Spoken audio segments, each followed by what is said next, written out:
I'm David Farrier, a New Zealander accidentally marooned in America, and I want to figure out what makes this country tick.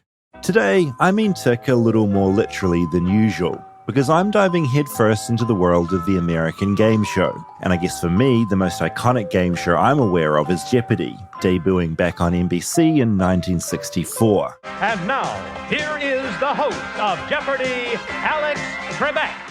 As far as I can tell, the first ever American game show happened 26 years earlier, a radio quiz show called Information Please, which was sort of back to front because a panel of experts would be the ones playing, answering questions submitted by members of the public.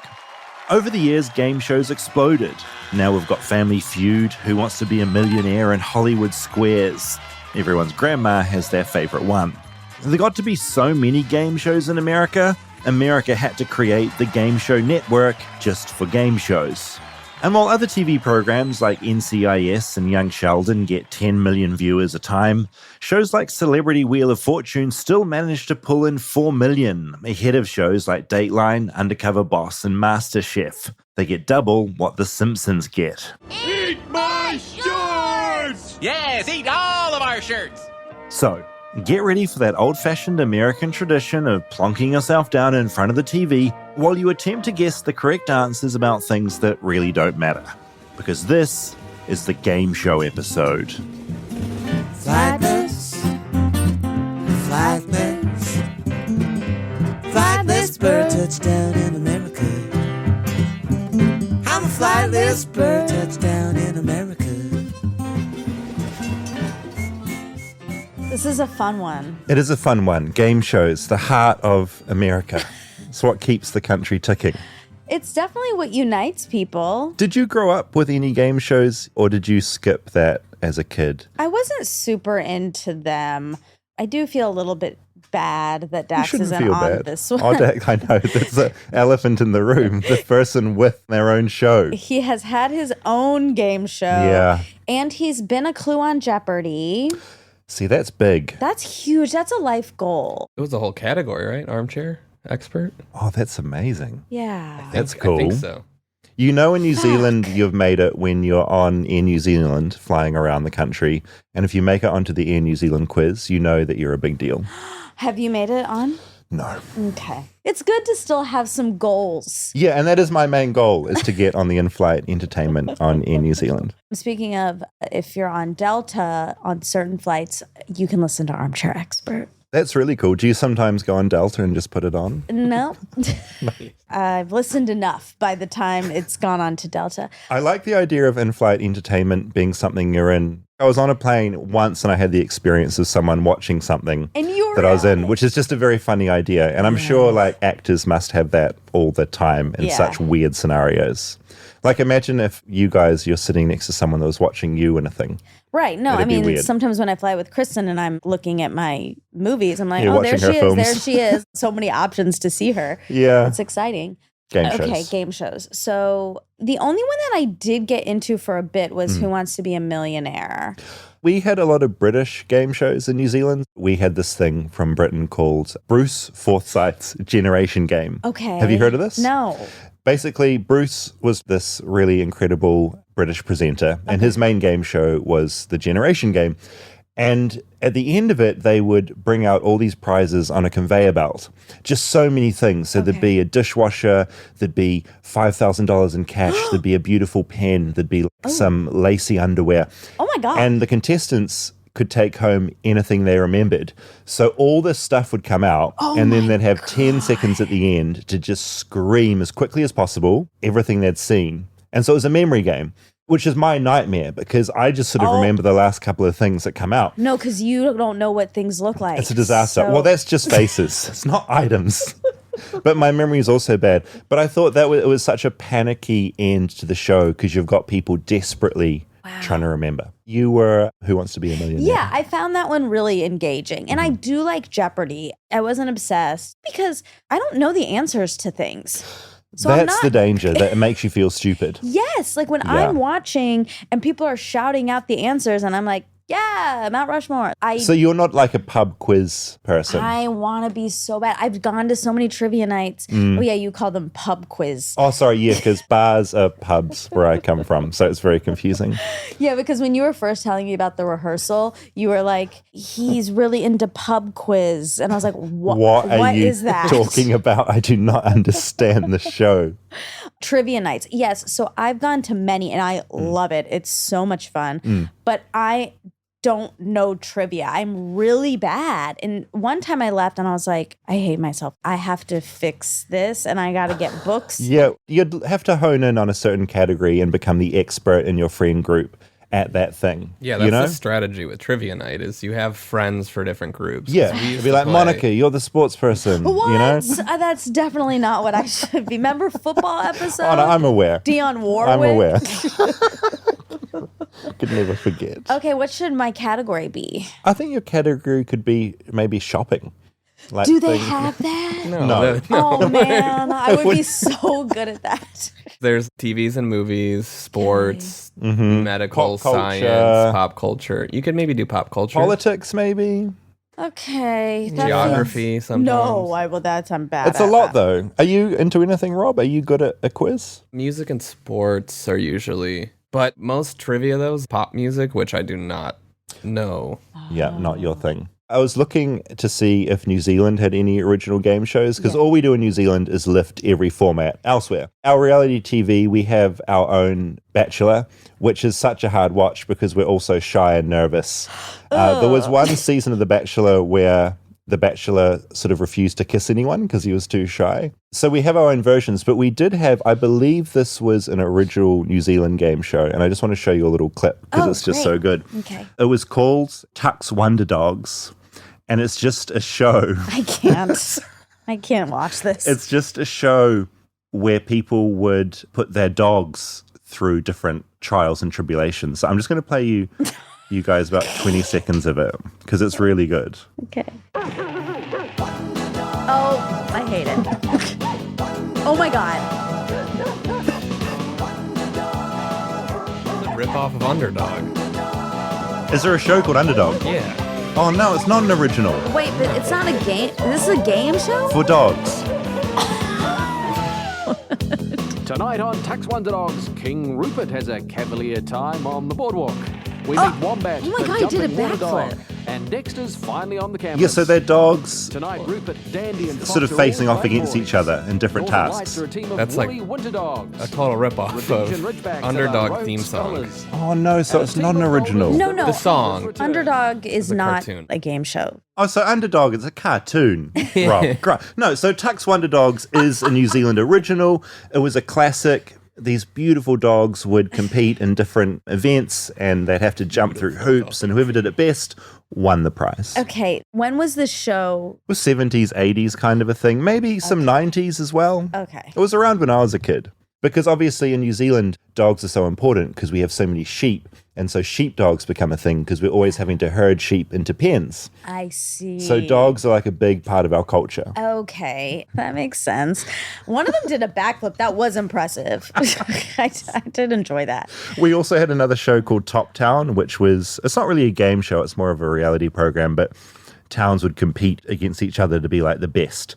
So Hamilton would go against Auckland and they'd have different physical feats and sports they'd have to play. Oh. And that one town would come out on top. Okay. Did you talk to people about game shows? Oh, I did. Okay. Yeah, I did canvas people. This is what other Americans loved. My uncontested favorite U.S. game show is Jeopardy! It's unique in that you're provided the answer and have to respond with the question. Still requires great preparation. The show aspires to be equitable. We've seen a guy with blindness play. We have seen a supercomputer play. And I love that you can have the bona fide genius to the armchair trivia expert to the person that is excited to get just one response correct a month to all enjoy it. It brings out a great competitive side with my wife. We will shake hands, wish each other luck, and in her words, try to annihilate each other in the game. These all kind of seem like American values too, fitting for your show. I really like Family Feud, and we tried as a family to do it a couple of times. It's accessible because it's slightly an opinion and you always know one answer, and it seems like a fun team sport. My favorite game show is Jeopardy! It's something that makes me feel proud of America because it puts our brightest folks on display. My favorite U.S. game show has got to be Supermarket Sweep. It would be on PBS every day after school. I would rush home. I would get my afternoon snack, turn on Supermarket Sweep, and just watch these people go crazy with their shopping carts. So my favorite game show is definitely Family Feud because the answers are hilarious and Steve Harvey is a trip. The best U.S. game show, Whose Line Is It Anyway? It was great because all the questions were made up and the points didn't matter. That was the tagline. My favorite game show is The Price is Right. I watched it when I was little with my grandmother, and now I watch it at home with my daughter, who's the same age I was when I started watching the show. 2 words, Bob Barker. The Price is Right is the ultimate game show. If you didn't spend your sick days home from school growing up watching The Price is Right, you might not be American. Bold call. Yikes. I spent my sick days watching Secret World of Alex Mack, Full House, Clarissa Explains It All. What Secret Life of Alex Mack? Secret World of Alex Mack. She turned into a goo. Goo. She melted, yeah. What? It's about someone who turned into goo. The technical term for it was morph. She morphed because a nuclear reactor exploded near her. Did she ever turn out of the goo, or was she just goo for the whole show? No, she could morph into goo and then become herself again. Oh, I loved it. So she could go under a door or something. Exactly. She would go under doors. That's cool. The main gift is going under doors. She would sneak into places and fix problems. So reality shows and game shows, they're like cousins. They are cousins. So it's hard to tell what's what. Could we say that Naked Attraction is a game show? Or Survivor. It's tricky. Yeah, reality shows. Survivor, I think a game show has to be contestants testing knowledge. It's questions and answers. And I think the joy of the game show is that you can play along at home. Yeah, that's you're watching Survivor, you can't really play along. You're just watching these people go through this stuff. You're right. Whereas a game show, you're at home, it's interactive. And I feel like it harks back to this grand old time of people gathering around the TV before things were all out at the same time and you were mainlining seasons all at once. So every Tuesday at this time, you'd sit down and this thing would happen. Yeah. And that feels really special. It does. I feel like the last big unifying game show was Who Wants to Be a Millionaire? The stakes were so high. Yeah. The prize money is really important as well. time. Without that, it's not as thrilling to watch. But look, I did a deep dive for this week's documentary into game show culture. It gets intense, Monica, as a warning. I'm so excited and I'm scared. I find it sort of amusing the ratings for the big American game shows tend to be about 5 million viewers, which is roughly the size of the entire population of New Zealand. Now, I could talk about game shows all day long, but I figured the best way to learn about American game shows was to go to a taping. Welcome to Celebrity Family Feud, everybody. I'm your man, Steve Harvey. For this episode of Flightless Bird, I go deep undercover onto the set of an iconic American game show called Celebrity Family Feud. I'll be tagging along with Rhys Darby, the New Zealand star of an HBO show called Our Flag Means Death. I know Rhys from back home in New Zealand. He's an outsider here like me, so I'm tagging along for the experience, documenting what happens. Do you know much about Family Feud? How are you feeling about this? I'm blown away that we're doing it. And secondly, I haven't really seen it. I know it's an institution, but I've never been big on institutions. Right now, me and Rhys are on a very scorching Hollywood lot. I forgot sunscreen and I feel very sweaty. It also feels intimidating to think I'll soon be on the same set of Celebrity Family Feud. Not only have the Kardashians and Shaquille O'Neal been on this show, it's hosted by the legend Steve Harvey and that moustache. To be honest, I'm a little worried about a New Zealander going on this giant American game show. We're a shy people who don't like too much attention, and a game show is the opposite of that. Something I'm concerned about, as New Zealanders, maybe not you so much, but we're such a low-key people. This show is the opposite. It's like people are on cocaine the entire time. Just to censor that, they're not actually on cocaine, that was figurative. But people are so hyped. Cocaine, please. Make sure it's figurative, because the cops are on their way. People are so hyped up. Yeah. Like, it's hectic. Can we reach the level of that enthusiasm, or are we going to be like the Kiwi, low-key sort of people that we are? It's going to be hard not to be the latter. We're going to have to put a little bit more energy in than we normally would, because we are laid-back people. I'm less on the laid-back side of the laid-backs, but maybe that's why I've made it over here. Okay, so my plan has changed a bit from my original idea of going undercover on a game show. Rhys has actually added me to his team, so I'll be on Celebrity Family Feud. It's the opposite of Undercover. I've known Rhys for years, back from when he first appeared on Flight of the Conchords as Brett and Jermaine's hapless manager, Murray. There's still no better show to capture the spirit of New Zealand. Are you picking on Brett again, Jermaine? No, I didn't pick on him. It was a... You're from New Zealand as well? Yeah, I know that. Murray, present.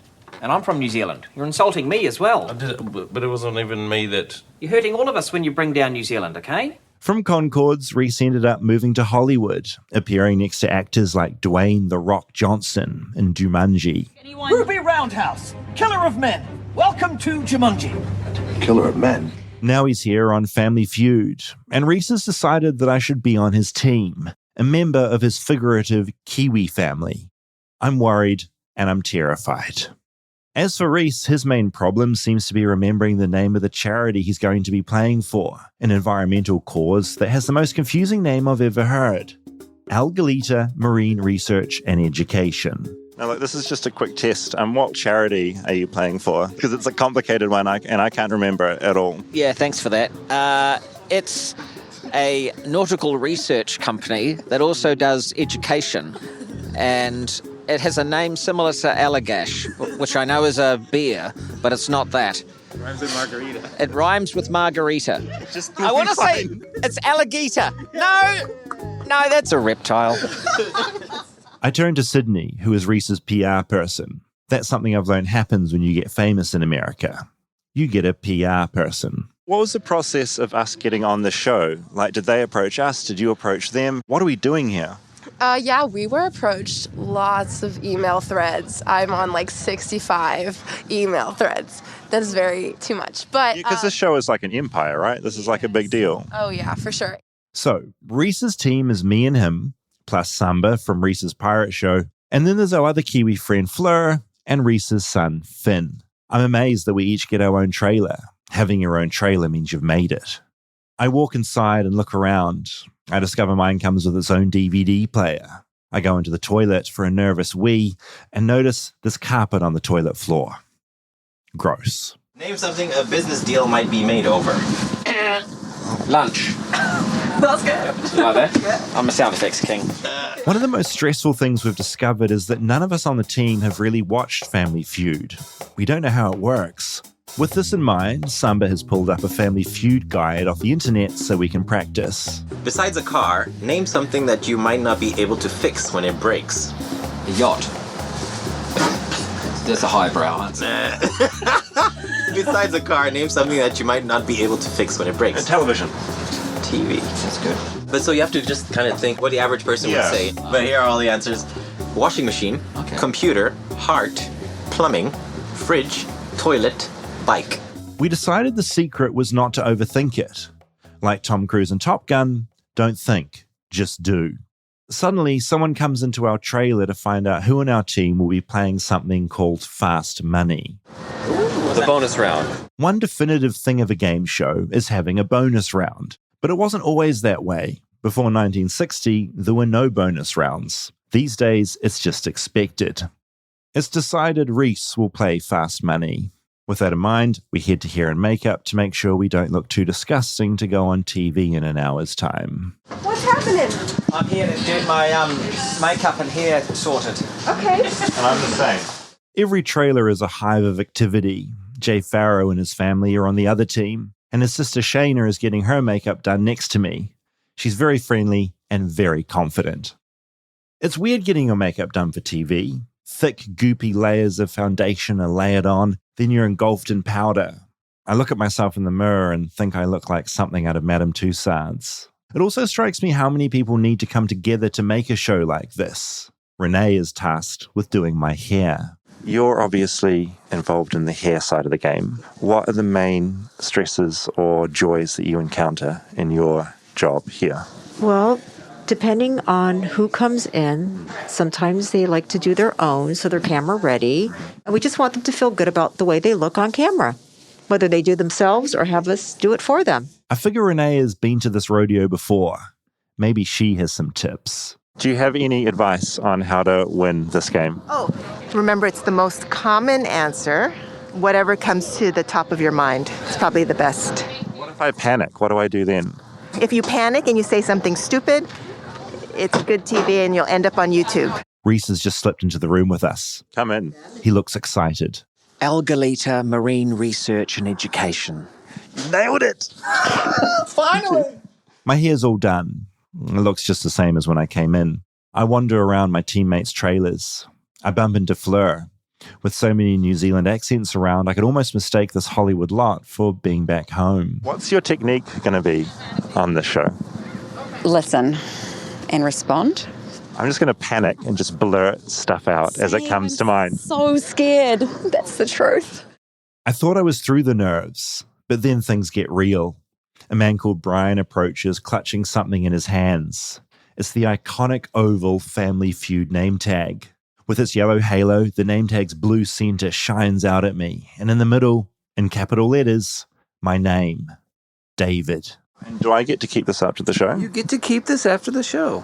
And was this custom printed for me as David Farrier, or is this just a generic David? We have like 600 Davids. This is the one that we chose. How many times have you pinned a name on a contestant on this show?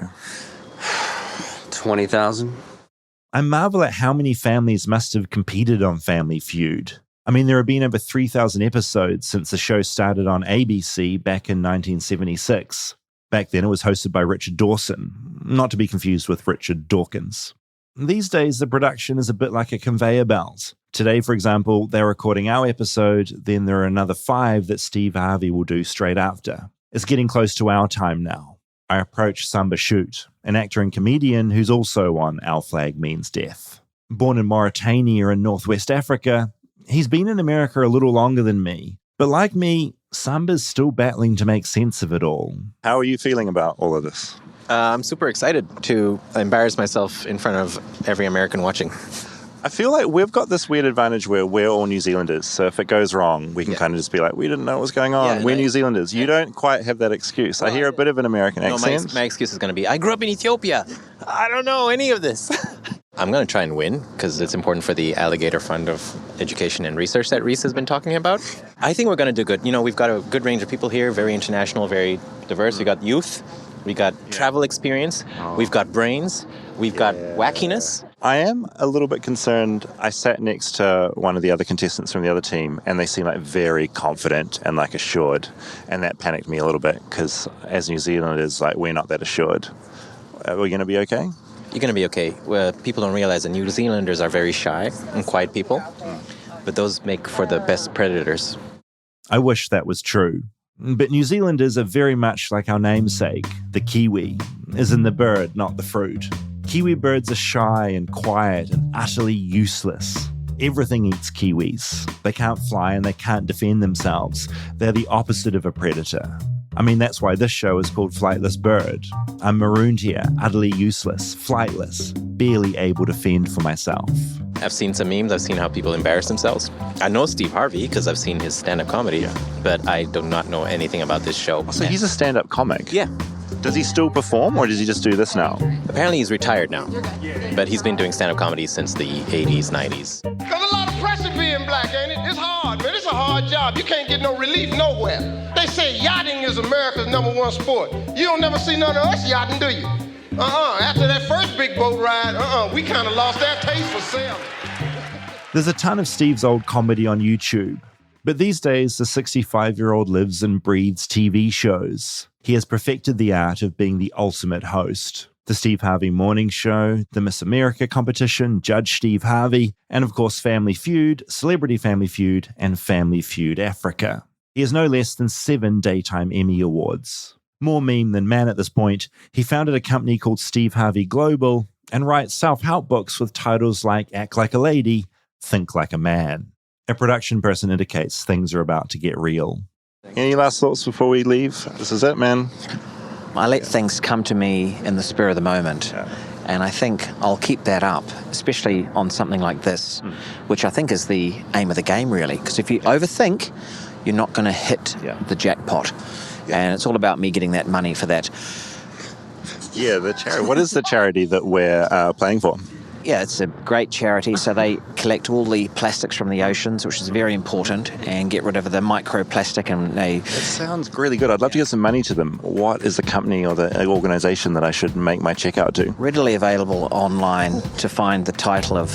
We don't like to go on about it because they are, they're not an egotistical company. They keep to themselves, and they've given themselves a difficult name. And the name, by the way, is Algalita Marine Research and Education. Like Eminem, my palms are sweaty, knees weak, arms are heavy. This is it. The show's about to start. This is the single most American thing I've ever done or ever will do. Stay tuned for more Flightless Bird. We'll be right back after a word from our sponsors.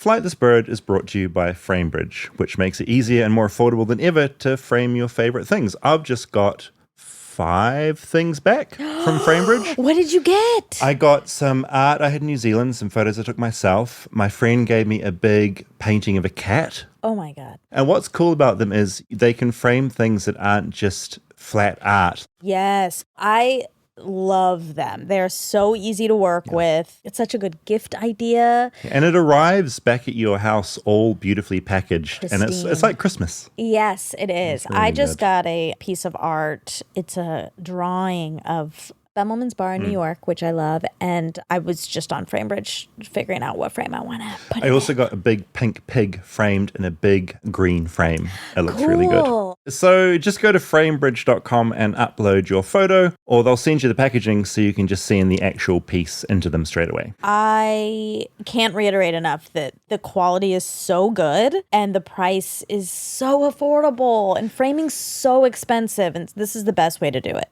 Prices start at $39 and all shipping is free. Plus, listeners to Flightless Bird get 15% off their first order at framebridge.com, where they use BIRD as the code.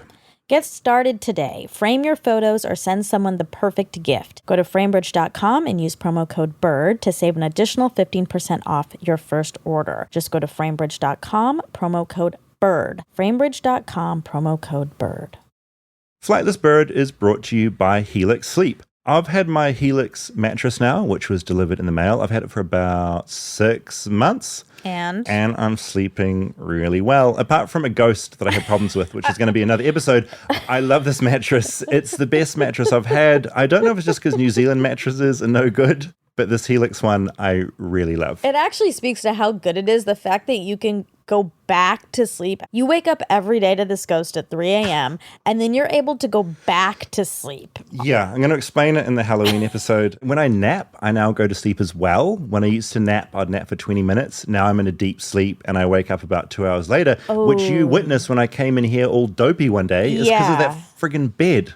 Helix Sleep has a quiz that takes just 2 minutes to complete and matches your body type and sleep preferences to the perfect mattress for you. They have so many different mattresses to choose from. Soft, medium, firm. They have ones that are good for cooling you down if you sleep hot. Spinal alignment. Like, it's very, very custom, which is awesome. Yeah, I took the Helix quiz and got matched with quite a firm mattress because my spine is really bad. And I think that's part of why I'm sleeping so well. That's awesome. So if you're looking for a mattress, take the quiz. You order the mattress that you're matched to, and the mattress comes right to your door, shipped for free. You don't ever need to go to a mattress store again. That's the best gift. Just go to helixsleep.com/bird, take their 2-minute sleep quiz, and they'll match you to a customized mattress that will give you the best sleep of your life. They have a 10-year warranty, and you'll get to try it out for 100 nights risk-free. If you don't like it, they'll pick it up for you, but I think you probably will like it. Helix is offering up to $200 off all mattress orders and 2 free pillows for our listeners at helixsleep.com/bird.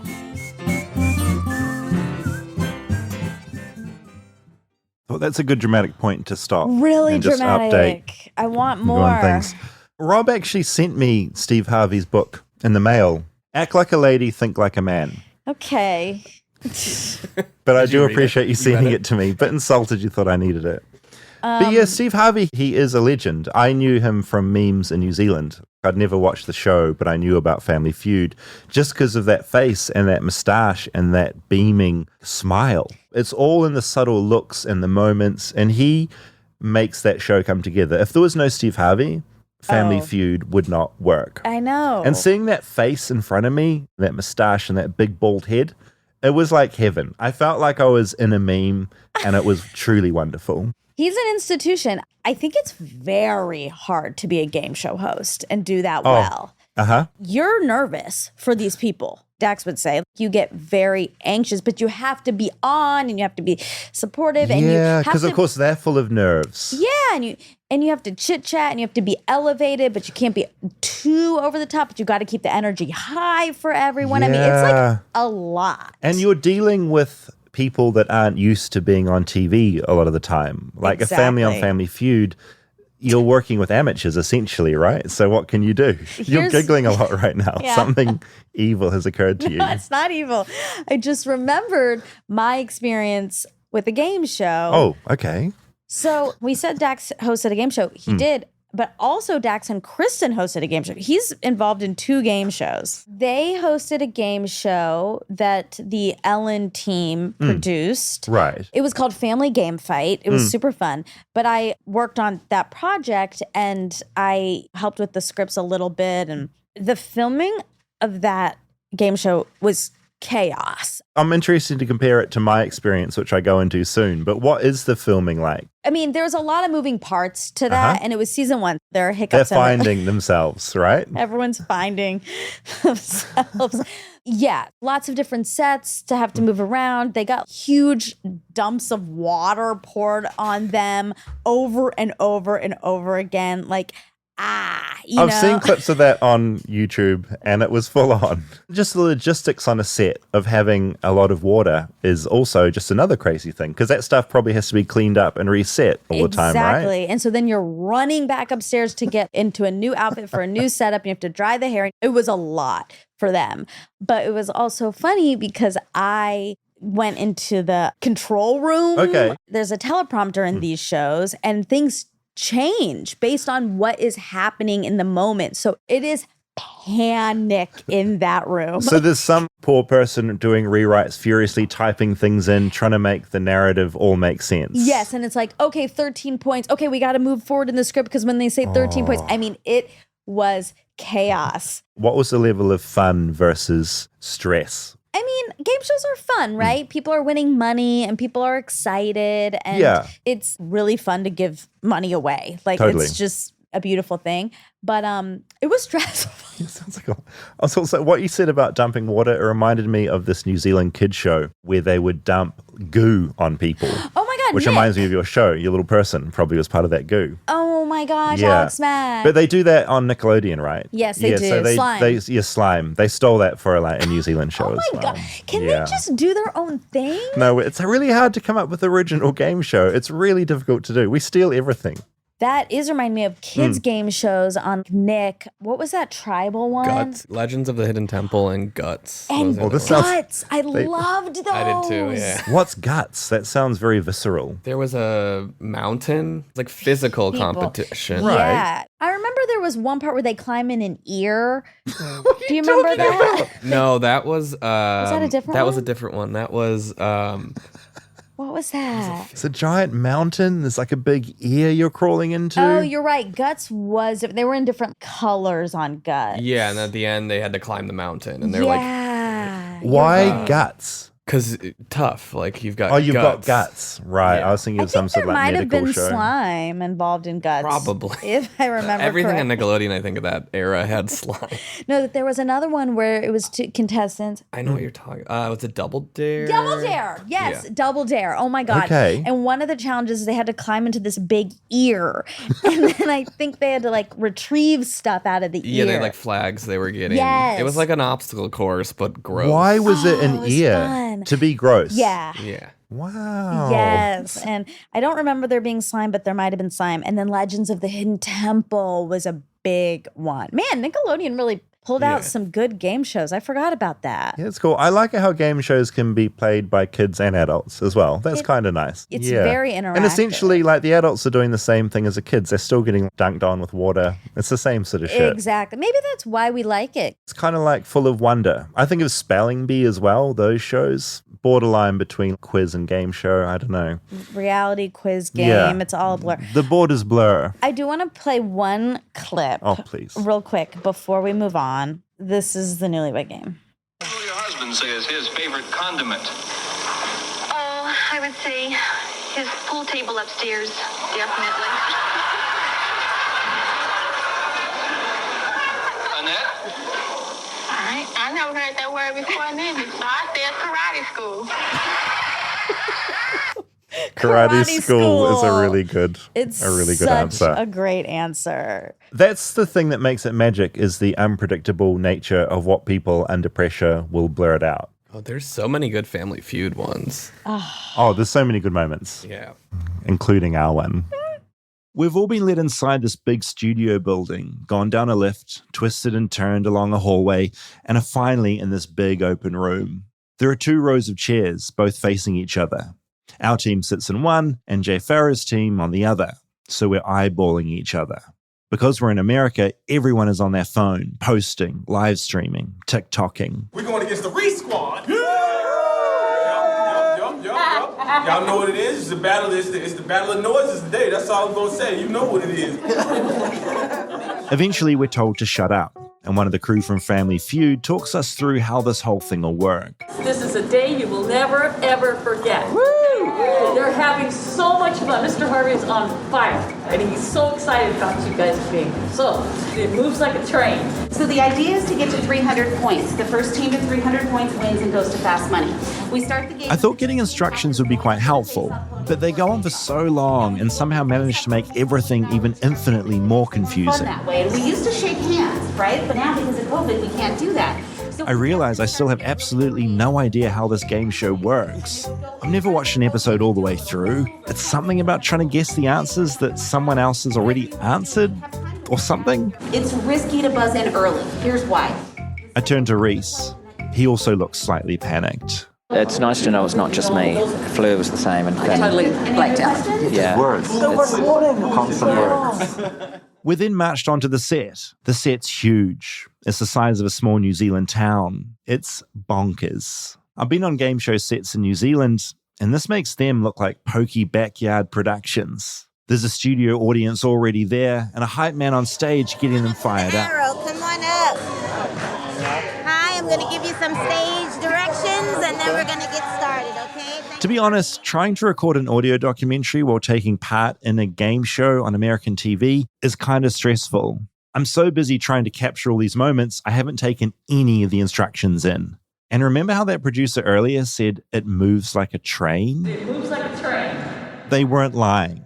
Suddenly, without any real warning, Celebrity Family Feud just starts. It's time for Celebrity Family Feud. For the first 5 minutes, I thought it was a rehearsal. Then I clocked this is actually the real thing. This is what will end up on TV. It's like being strapped onto a roller coaster, and there's no way to get off. Rhys, how you doing, man? Good. Lovely to be here.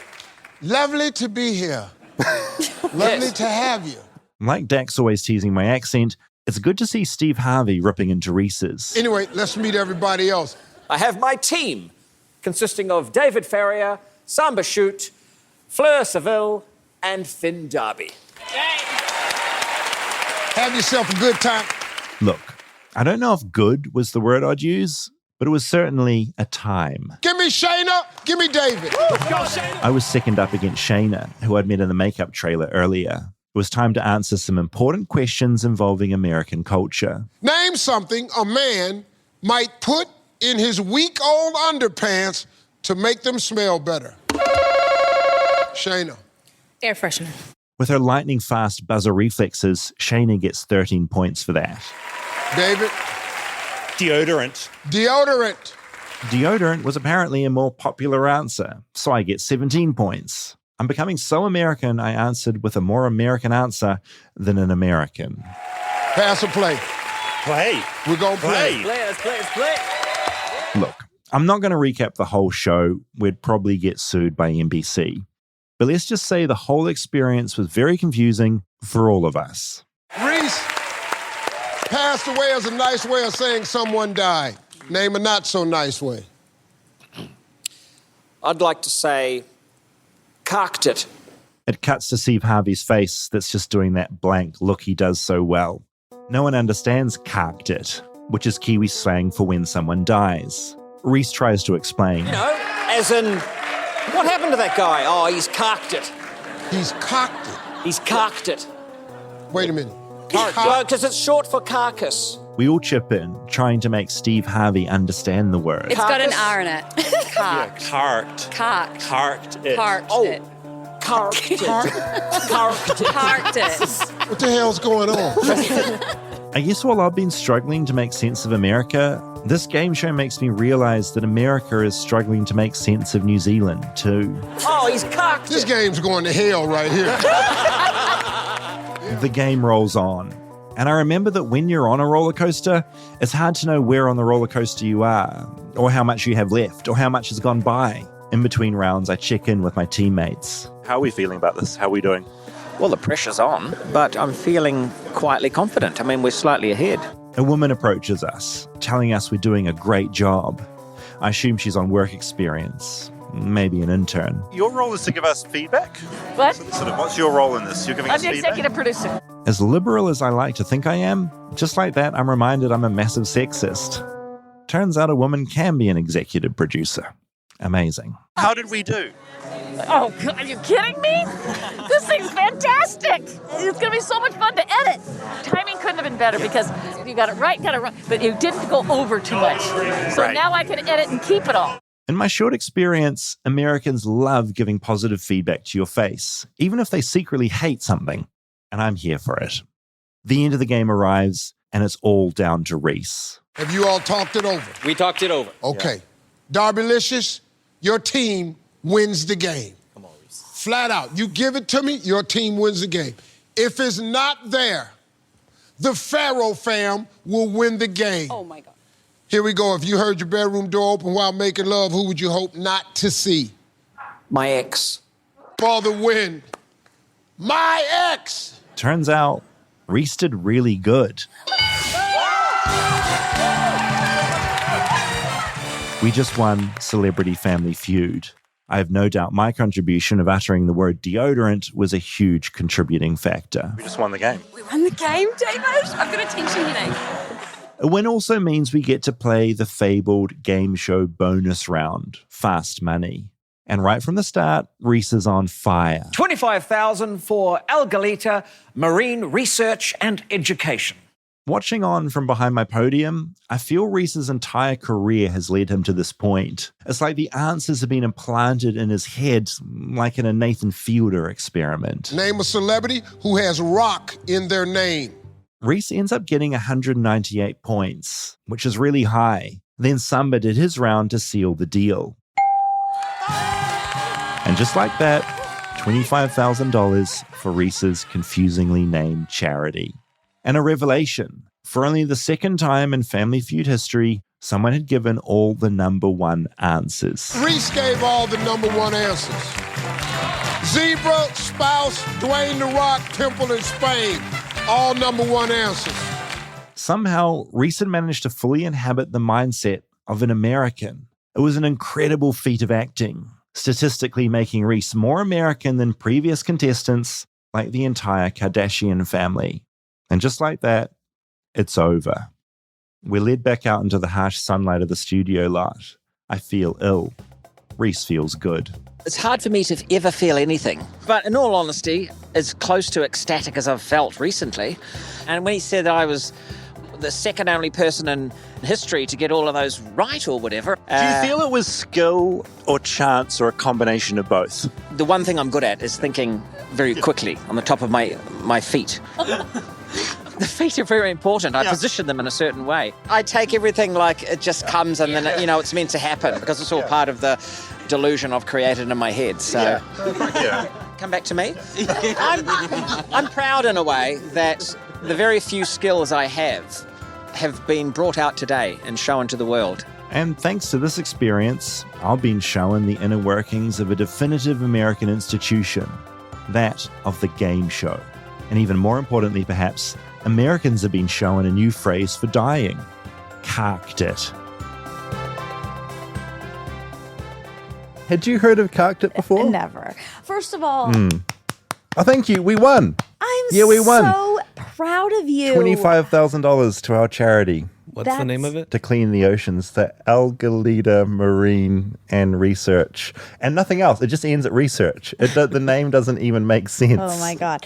That was really exciting. I was fully in. I was anxious for you guys. I'm impressed you said deodorant because I think I would have said Arm & Hammer. Baking soda is what they make, but then I would have lost. It's such a strange scenario because when I said that it's like a roller coaster, it does just start and you realize you can't run away. It's just happening and it's on. And there wasn't really a warning. Steve Harvey just walked out on stage. And it begins. Starts. And they gave us that half hour of instructions, very specific instructions, which none of us took in. But it's weird because once you begin, it's such a finely tuned machine. You kind of know where to walk and what to do. Wow. So when they say come up to the podium, you know which direction to walk in, and it all just sort of happens like magic. Very naturally. Yeah. Oh my gosh, this is so exciting. Okay, why did you feel ill? Oh, I was so nervous. It's all out of my control. It turned me into this deranged maniac, clapping the whole time. I'm grinning and I'm doing it. And I'm thinking, why am I doing this? This isn't me at all. Wow. But something infects your brain on that set. And you just turn into this kind of very basic clapping monkey. Oh my God. And did you have any more times up there other than deodorant? What else? Tell us everything. No, I think you got to watch the show. I honestly didn't want to get sued by NBC. I did one other answer that really fell flat. Oh my God. I panicked. Of course you didn't show us I know, I kept that out. That's just for the show. I did another answer that was just really weird and off. Oh, it was that thing again of what would you put in your underwear? Oh, they ask it again? It's all a blur. And for some reason, I just blurted out food because I thought some sort of nice smelling food you could use to override a bad smell. But I just looked like an idiot. But it wasn't an idiot in a funny way. It was just kind of a puzzling, like, has he got a problem Right. kind Does of he issue. put bananas in his pants? Yeah, exactly. And so it was a weird answer. Honestly, I didn't put it in the documentary because it was just so weird. It would have just fallen flat like it did on the show. Well, now that I've given you praise for your really good job, There's another moment. Yes, I'm going to give you a big slap on the wrist, I'm David admitting Farrier. to it. You are. So great job. Good for you for being honest and keeping that in. I was mortifying. So this woman bounded over to us, giving us random bits of feedback and just, I don't know, my brain, instead of going, you were the executive producer running the show. Because I thought, look, in my defense, I thought they'd be in like some office or the control room. Sure. They were dancing around the floor the whole time, interacting with everyone. That's what they do. That's what I've learned this. Yep. But I was so mortified. Okay. And do you think you're going to take that into your life and make better decisions? I'm taking it into my life, and I am going to not assume when a woman bounds up to me that she is an intern. Do you think on the if show. it was I was a mortified. male, you would have still felt like it was an intern? You might have. I'm really worried. I am questioning everything because I think if it was, I'd probably be like, "Oh wow, you're the CEO of the company or something." That's my. You own No, NBC. I'm joking. Like it you wouldn't own be that NBC. bad. But no, it was a real insight into my default brain setting, and it was Yeah. bad. No, but it's good to get checked. Because we all do this. It's just mortifying to do it in front of her and in front of everyone else around me. Everyone caught it, and and But it at was- least you have kind of an excuse because it kind of sounds like you're doing it for the podcast. Like, who are you? Totally. Yeah, state what your role is here, please. Yeah, so that was not my greatest time. Also, there was so much lead up to the moment. You get there so early and you're just waiting and you're getting worried and you're figuring out what to wear and your makeup and all that stuff. Yeah. And then suddenly it's just happening and it's out of your control and then you're spat out onto the lot and being driven home. Oh my God. Wow. Well, I loved this. I'm definitely going to go and watch. You should watch our episode. The It's whole been episode. to air. I got a bit of feedback from people, which was all pretty funny. And I forgot it was actually on that night. So all these texts came in and I was like, oh, the episode must have gone out. How was it watching yourself? Oh, I would never. I didn't watch it. No, I'll never watch it. No, I can't watch it. Never. I could think of nothing worse. We're watching it together. I'll get so sweaty. I get so nervous. It's just watching yourself back is the hardest thing. It's rough, but it's funny for me to watch you watch yourself. Oh, great. This will be great. So your game shows. I think this makes me a bit more American. I'm going to give you 3,000 points. Oh, thank you. Because you won the most iconic American game show. We won Family Feud. I won Family Feud. Oh my God. It's actually all Rhys and Samba that did all the hard work. I think you should put that on your Raya profile because it's pretty hot to have one Celebrity Family Feud. Yes. Family Feud champion. Wow, it's so good. It's a big deal. Yeah. Dating apps is going to be a future episode, by the way. Oh, and I'm very excited to get into the culture of American dating apps. Oh, this is exciting. Easter egg. How fun. I'm so it was really glad good. you did this. What a delight. You're more American than me today. Yes. Just today.